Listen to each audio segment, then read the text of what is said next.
Hello students, आज हम optics के ऊपर दो क्वेश्चंस देखेंगे। तो चलिए अपना पहला क्वेश्चन देखते हैं।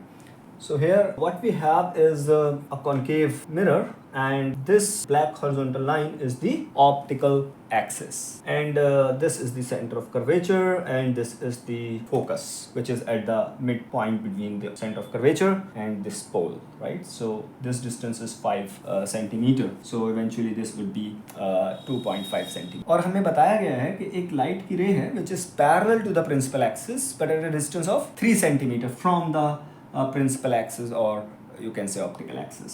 So this blue colored ray I shown here, it is at a distance of 3 centimeter above the optical axis. And the question that follows is, how far from the center of curvature from here will this ray hit the optical axis after reflection? So what will happen after reflection? This ray will hit somewhere on the principal axis, and our question is to find at what distance from the center of curvature will this ray hit the principal axis. अब आप कहेंगे कि ये तो focus पे मिलती है, जो भी कोई लाइट रे पैरेलल आती है वो फोकस पे मिलती है, पर वो जो हमारी थ्योरी है वो केवल और केवल पैरेक्सियल रेज के लिए है। And what are paraxial rays? Paraxial rays are those rays which are parallel to the principal axis but also are closer to the principal axis. Meaning उनकी जो डिस्टेंस होगी ना ऑप्टिकल एक्सिस से, वो काफ़ी कम होगी in comparison to the dimensions of the mirror itself. Meaning उसकी रेडियस ऑफ कर्वेचर के कंपैरिजन में बहुत कम डिस्टेंस होगी। नाउ यहाँ पर जो मिरर है उसकी रेडियस है 5 सेंटीमीटर और लाइट रे जो है वो 3 सेंटीमीटर अबव इसके जो है पैरेलल आ रही है। तो ये तो भाई पैरेक्सियल रे की कैटेगरी में आएगी ही। तो पैरेक्सियल रे की कैटेगरी में नहीं आएगी तो इसका मतलब ये हुआ कि ये जो इसकी डिफाइंड फोकस है उससे पास नहीं होगी। वरना तो आंसर बहुत आसान था कि भाई ये कहाँ रिफ्लेक्ट होकर के पास होगी, ऑप्टिकल एक्सिस को कहाँ हिट करेगी, तो हम कह देंगे सेंटर ऑफ कर्वेचर से r/2 डिस्टेंस पे हिट करेगी, क्योंकि ये पूरी r है और ये मिड पॉइंट है, तो r/2 ये r/2 ये। But the problem is this रे is not a paraxial ray, it is a marginal ray. It is because the distance 3 centimeter is not much less than the radius of curvature. So therefore the normal standard rule will not apply here. तो अब ज़रा सोच के देखिए कि ये focus पे तो नहीं मिलेगी, तो फोकस पर पास नहीं होगी तो उसके आगे पास होगी या उससे पीछे पास होगी। तो चलिए पहले इसको हम समझते हैं, ये रे आगे आएगी या पीछे आएगी। मतलब जो इस सेंटर ऑफ कर्वेचर से इस रे के रिफ्लेक्शन की जो बात की दूरी है वो r/2 से ज़्यादा होगी या r/2 से कम होगी, ठीक है ना। वो कितनी होगी ये भी हम निकालेंगे, लेकिन यहाँ पर थोड़ी फिगर छोटी है तो मैं पहले इसको इरेज करके बड़ा बना देता हूँ। ओके, तो मैंने इसको एनलार्ज कर दिया है और स्पेस भी क्रिएट हो गई है। अब यहाँ पर जो रेडियस ऑफ कर्वेचर है वो 5 सेंटीमीटर थी, तो ये डिस्टेंस हो जाएगी CF 5/2, that is r/2, and FT is also r/2. So this and this both are equal to r/2. And what we know is that a ray parallel to the principal axis and closer to it always passes through the what we call as focus, right? So this is that focus. अच्छा, ये red वाली जो रे है ये मैं मान के चल रहा हूँ ये ऑप्टिकल एक्सिस के बहुत नज़दीक है। हालांकि बोल्ट पर इतना नज़दीक दिख नहीं रही है, लेकिन हम मान के चल रहे हैं कि ये बहुत नज़दीक है। क्योंकि ये बहुत नज़दीक है तो ये पैरेक्सियल रे है और ये डिफाइंड फोकस जो है उससे पास होगी, इसमें तो कोई मसला नहीं है। मतलब ये जो सेंटर ऑफ कर्वेचर से इस रेड वाली रे का वो पॉइंट जो प्रिंसिपल एक्सिस से हिट करेगा वो r/2 डिस्टेंस पे होगा, है ना। लेकिन वी डू नॉट नो कि ये वाली जो रे है जो मार्जिनल है वो इस f पे तो नहीं मिलेगी, ये तो पता है, लेकिन f से आगे होगी या इस f से पीछे होगी। तो चलिए इसको पहले ज़रा जल्दी से समझ लेते हैं। देखिए, इसको समझने में बहुत कोई मुश्किल बात नहीं है। We will use the laws of reflection, right. Laws of reflection में क्या है कि angle of incidence is always equal to angle of reflection.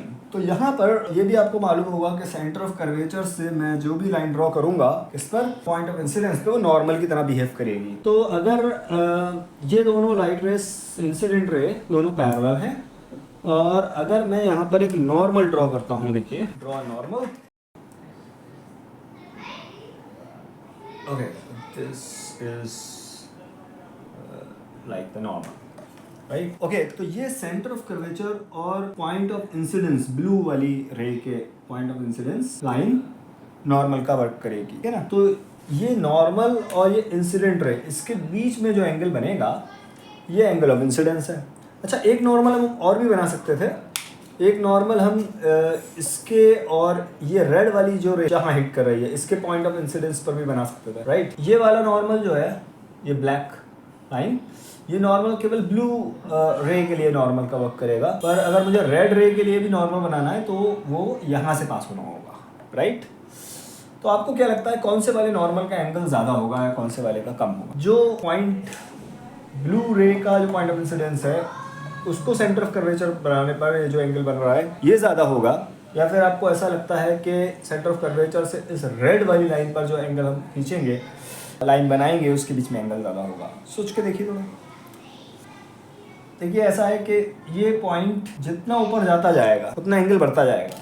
इसके कई सारे आर्गूमेंट्स मैं दे सकता हूँ। सबसे बेसिक और सिंपल आर्गूमेंट ये है, अगर इस पॉइंट को रेड वाले को मैं जस्ट ऑप्टिकल सेंटर पर ही ले आता हूँ, ये रेड रे अगर खुद पास हो रही है ऑप्टिकल एक्सिस से, इंसिडेंट रे भी यही होगी और नॉर्मल भी यही होगी, तो एंगल जीरो हो जाएगा। Now as you begin to go up, right, तो एंगल विल इंक्रीज सर्टेनली। तो मैं यही बात, ये जो अगर मैं नॉर्मल ड्रॉ करता हूँ वो नॉर्मल और रेड वाली इंसिडेंट रे के बीच का एंगल छोटा होगा। तो ये वाला एंगल ऑफ इंसिडेंस बड़ा है। अगर ये एंगल ऑफ इंसिडेंस बड़ा है तो इसका एंगल ऑफ रिफ्लेक्शन भी बड़ा होगा। एंगल ऑफ इंसिडेंस और एंगल ऑफ रिफ्लेक्शन सेम होते ना। मान लीजिए इस रेड रे का जो एंगल ऑफ इंसिडेंस है और जो ब्लू रे है उसका एंगल ऑफ इंसिडेंस सेम होता, तो दोनों के एंगल ऑफ रिफ्लेक्शन भी सेम होते हैं। मतलब जो ये ब्लू वाली रे, इसका जो रिफ्लेक्टेड रे आता वो रिफ्लेक्टेड रे, और ये रेड वाली जो रिफ्लेक्टेड रे पैरेलल हो जाती, राइट। लेकिन अभी क्या है कि ये वाला जो एंगल है ये ज्यादा है, ये ज्यादा है, यानी कि एंगल ऑफ रिफ्लेक्शन भी ज्यादा होगा। यानी कि जो हमें एक्सपेक्टेड एंगल यहाँ से लग रहा था ये उससे ज्यादा बेंट होगा। यानी कि अगर मुझे इसका रिफ्लेक्शन बनाना है तो इसका रिफ्लेक्टेड एंगल इस वाली रे के रिफ्लेक्टेड एंगल से ज्यादा होगा। यानी कि जो रे है ना वो ये ऐसे नहीं आएगी बल्कि और इधर आएगी। तो यानी कि अगर मैं इसका एंगल ऑफ रिफ्लेक्शन बनाता हूँ तो it could go like this, right. Blue वाली रे के लिए आएगा। तो ये बात तो मेरे समझ में आ गई कि जो इंसिडेंट रे जैसे कि रेड वाली प्रिंसिपल एक्सिस के नज़दीक होती है वो तो फोकस डिफाइंड जो है उससे पास होगी, लेकिन जो मार्जिनल रेज हैं वो फोकस के और पोल के बीच में शिफ्ट होगी। मतलब उसकी शिफ्टिंग जो है वो इस साइड नहीं होगी बल्कि इस साइड होगी। उसका आर्गुमेंट मैं आपको दे चुका हूँ क्यों होगी। पर हमें ये पता लगाना है कि जो अब जो यहाँ पे हिट हो रही है ना ये सेंटर ऑफ कर्वेचर से कितनी है। r/2 से तो ज़्यादा ही होगी, क्योंकि r/2 तो c और f के बीच की दूरी है। ये टोटल r होता है, ये r/2 होता है। तो एग्जैक्टली ये है कितनी, ये दूरी हमको पता लगानी है। तो इसके ऊपर वर्क करने के से पहले मैं ये रेड वाली रेस कर देता हूँ, क्योंकि काफ़ी इसमें हौच पौच हो जाएगा।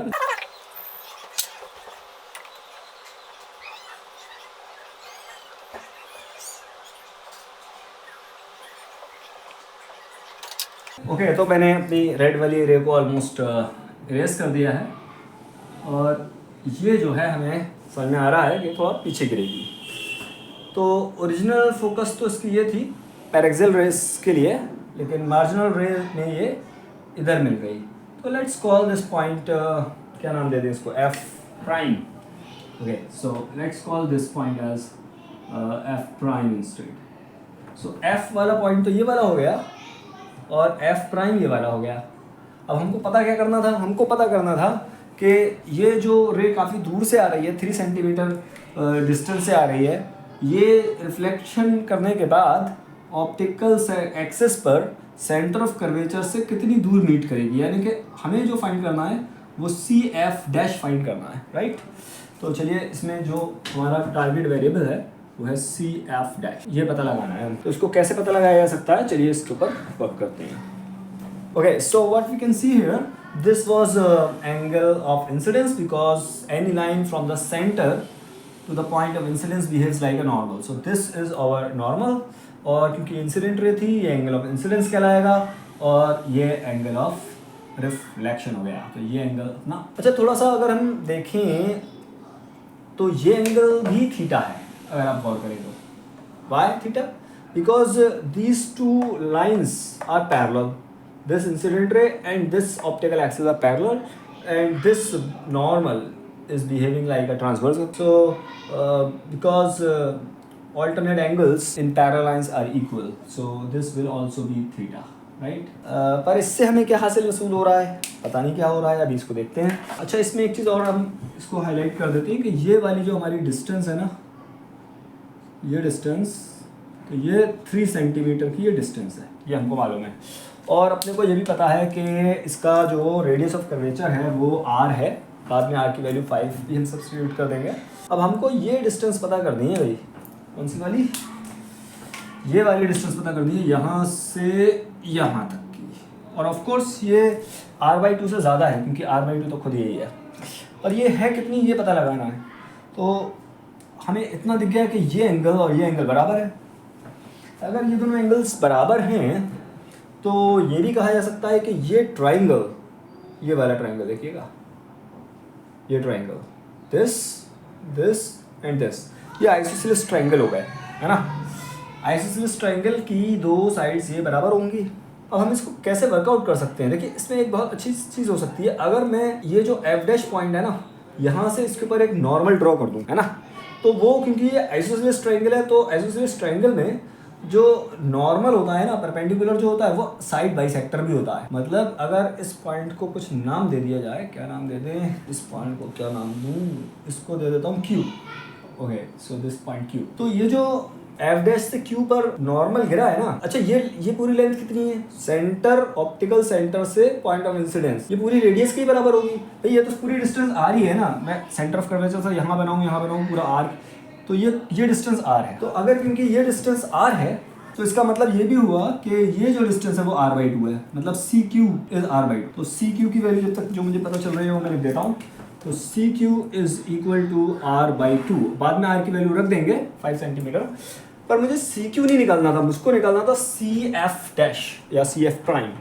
तो इस CF' को कैसे निकाला जा सकता है, तो ये तो CF तो खुद r/2 के बराबर है, लेकिन ये थोड़ा सा एक्स्ट्रा, तो ये जो डिस्टेंस है CF' जो कि हमको निकालनी है, इसे ट्रिग्नोमेट्री यूज करी जा सकती है इसमें। अगर आप देखें, हमको ये मालूम है r/2 और हमको निकालना ये, तो अगर यहाँ पर हम लगा दें cos थीटा की डेफिनेशन, cos थीटा में बेस अपॉन हाइपोटेन्यूज, तो इस ट्राइंगल परपेंडिकुलर का वर्क करेगा, ये बेस का वर्क करेगा और ये हाइपोटेन्यूज का वर्क करेगा। तो let us talk of triangle. In triangle CF'Q,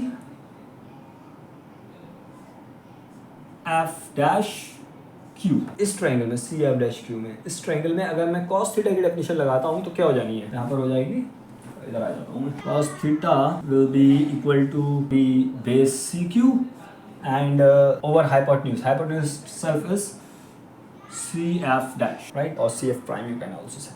So this gives us CF' is equal to CQ over cos theta, right? और CQ खुद कितना था, CQ था हमारे पास r/2, तो यानी कि ये वैल्यू हमारे पास आ रही है r/2 cos theta, r/2 cos theta. थोड़ा सा इसको क्लियर लिख देता हूँ, तो CF' is equal to 5/2 cos theta, right? यही आंसर हो गया। Okay, so having done our first question, let's move on to the second one. क्या कह रहे हैं, find the angle of incidence so that a ray parallel to optical axis hit at the pole of concave mirror. तो अभी पिछली बार तक तो क्या हुआ था, प्रीवियस रिजल्ट में हमने क्या देखा था कि जब कोई रे मार्जिनल हो जाती है, काफ़ी ऊपर हो जाती है, जैसे इसमें 3 सेंटीमीटर पर थी, तो इसका ये एंगल बढ़ने लगता है, और जैसे जैसे एंगल बढ़ता है तो ये रे जो इसकी एक्चुअल फोकस है वहाँ से पास नहीं होती है, बल्कि वो अंदर की तरफ शिफ्ट होती रहती है, राइट। सो वन में question that if it is possible that the रे will just hit at the pole. So for that we have to increase the angle, we have to keep increasing the angle. So what should be the value of the angle so that ये जो reflected ray है ना, ये मतलब कि ये बिल्कुल पोल पर हिट करे, है ना। तो सवाल ये है कितना एंगल रखा जाए जिससे कि इतनी अंदर हो जाए कि पोल पे हिट करने लगे। क्वेश्चन क्लियर है। तो हम देखेंगे एंगल की क्या वैल्यू रखनी चाहिए सो दैट ऑप्टिकल सेंटर या इसका जो पोल है वहीं से जो है रिफ्लेक्टेड रे पास हो। ओके, तो इस बार हमारा क्वेश्चन डिमांड कर रहा है कि जो रिफ्लेक्टेड रे है वो ना केवल फोकस के थोड़ा सा नजदीक हो बल्कि वो पूरी की पूरी पोल से पास हो। That's the requirement we have. क्योंकि हम पहले भी रिजल्ट फाइंड कर चुके हैं तो we can make use of the result which we have already derive. काम हम ये कर सकते हैं कि यहाँ वैल्यूज रख, तो ये सी एफ डैश था, पर जो एफ डैश है ना वो इस बार अपना खुद पोल है, जो सेंटर ऑफ कर्वेचर है और जिस पॉइंट पर वो हिट करेगी उसी डिस्टेंस को हम सी एफ प्राइम बोल रहे हैं। और सी एफ प्राइम की वैल्यू r/2 cos थीटा हमने ऑब्टेन की थी। तो या तो हम यहाँ पर ही ऐसा बोल दें कि भाई यहाँ पे सी एफ डैश को हम सब्सटीट्यूट कर दें r से, क्योंकि इस बार जो रे हिट कर रही है ऑप्टिकल एक्सिस को वो पोल पर कर रही है, तो इस बार ये दूरी जो है ना r है, मतलब वो दूरी जो सेंटर ऑफ कर्वेचर और जिस पॉइंट पर ये हिट करेगी प्रिंसिपल एक्सिस पर, उसकी दूरी कुछ जिसको हमने पहले सी एफ डैश बोला था वो इस टाइम r के बराबर हो गई है। एक तरीका तो ये है, तो वो भी मैं आपको करके दिखा दूंगा, लेकिन पहले मैं इसको एक और अदर मेथड से करने की कोशिश करता हूँ। राइट, सी यहाँ पर अगर आप देखें ध्यान से, ये एंगल थीटा है, तो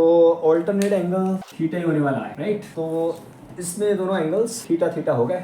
ओके, दूसरी चीज़ हम यहाँ पर नोटिस कर सकते हैं कि अगर मैं कि ये जो सेंटर ऑफ कर्वेचर से मिरर के ऊपर जो रे गिरती है वो रेडियस के बराबर होती है, और ये भी ये पोल पर गिर रही है, ये भी रेडियस के बराबर है। दैट मीन्स कि ये जो साइड है या रेड कलर की सेंटर ऑफ कर्वेचर से इसकी जो लेंथ है और जो इसकी लेंथ है वो दोनों सेम है। तो अगर ये दोनों सेम है तो ये दोनों सेम होने की वजह से ये हो गया आइसोसेलेस ट्रायंगल। राइट, और आइसोसेलेस ट्रायंगल में ये वाले दो एंगल्स बेस वाले इक्वल होते हैं, तो अगर ये थीटा है तो ये तीसरा भी थीटा होगा। तो समझ में आया कि में ये जो ट्रायंगल बन रहा है दिस पॉइंट है देन इन ट्रायंगल CPN है ना, triangle CPN is equilateral angle because all three angles are equal. तो वी कैन से कि ये इस ट्रायंगल में CPN, इस ट्रायंगल में तीनों ही एंगल बराबर हो गए। ये एंगल ऑफ इंसिडेंस और एंगल ऑफ रिफ्लेक्शन की वजह से बराबर है, लॉज ऑफ रिफ्लेक्शन की वजह से थीटा थीटा के बराबर हो गया। ये वाला थीटा अल्टरनेट एंगल्स होने की वजह से बराबर हो गया, और ये भी थीटा इसलिए हो गया क्योंकि ये वाली साइड और ये वाली साइड इक्वल है, यानी कि ये तीनों ही थीटा है, और क्योंकि तीनों ही थीटा है तो तीनों का जो सम है वो 180 डिग्री होता है। तो यानी कि मैं यहाँ पर बोल सकता हूँ कि 3 times of theta is equal to 180 degree, so this gives theta is equal to 60 degree. Simple, तो खत्म, यही आंसर हो गया। पर जैसा कि मैंने बताया, इसको हम दूसरे तरीके से भी कर सकते हैं। ये लाइट रे जहाँ पर गिरेगी उसकी सेंटर ऑफ कर्वेचर से दूरी जो है वो ये एक्सप्रेशन बता रही है। राइट, और यहाँ पर ये पोल पर गिर रही है, तो इस बार जिसको आप CF प्राइम बोल रहे थे वो इस बार खुद R के बराबर है। तो we can substitute that here also. So तो अब यहाँ पे क्या होगा, R से R कैंसिल हो जाएगा, यहाँ बचेगा 1। So we can bring cos theta here, so this will be cos theta is equal to half. Right, cos theta half, और जब भी cos थीटा हाफ के बराबर होता है तो थीटा कितना हो जाता है, cos थीटा हाफ 60 डिग्री पर होता है। तो ये दूसरे तरीके से भी एंगल आ गया। आई होप ये आपको क्लियर होगा।